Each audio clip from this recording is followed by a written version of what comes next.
और जो कुछ भी नहीं जानते हैं वो तो जैसे बिल्कुल ही सोए पड़े हैं। घोर अज्ञान नींद में जिसको कहा जाता है घोर निद्रा।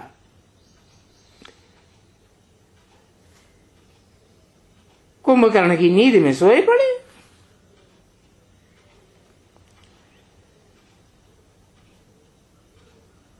अब सोए पड़ों को कौन जगाएगा?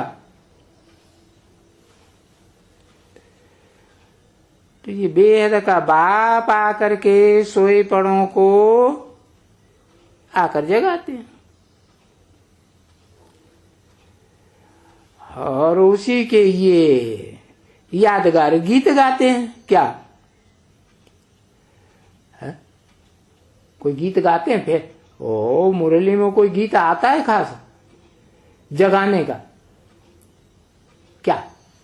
जाग सजनिया जाग।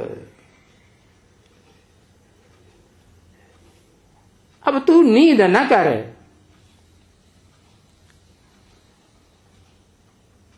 अब तो गाफिल हो करके नहीं सो, अभी नहीं सो, अभी वो टाइम गया है, अभी जागो। देखो तो तुमको जगाया है, आत्मा को जगाया है ना। सोई पड़ी थी अज्ञान नींद में और सब सोए पड़े हैं। यानी जो भी कुंभकर्ण है सब सोए पड़े।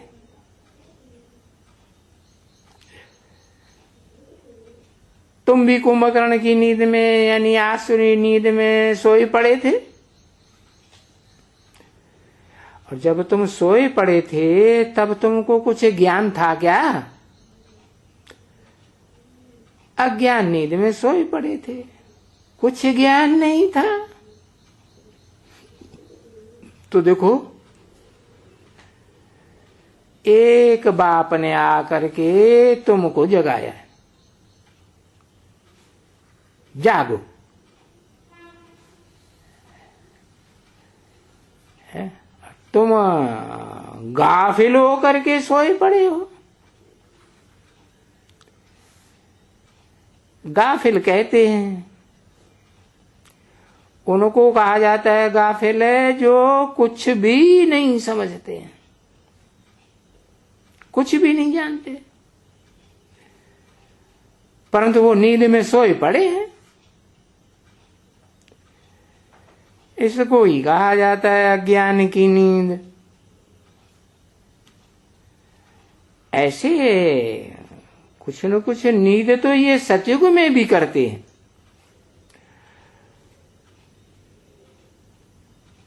तो कहेंगे कि सतयुग रूपी दिन में भी नींद करते हैं।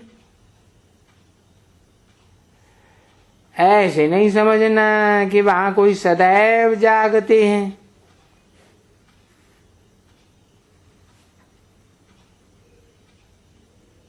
नहीं, तुम सोए पड़े हो अज्ञान की नींद में।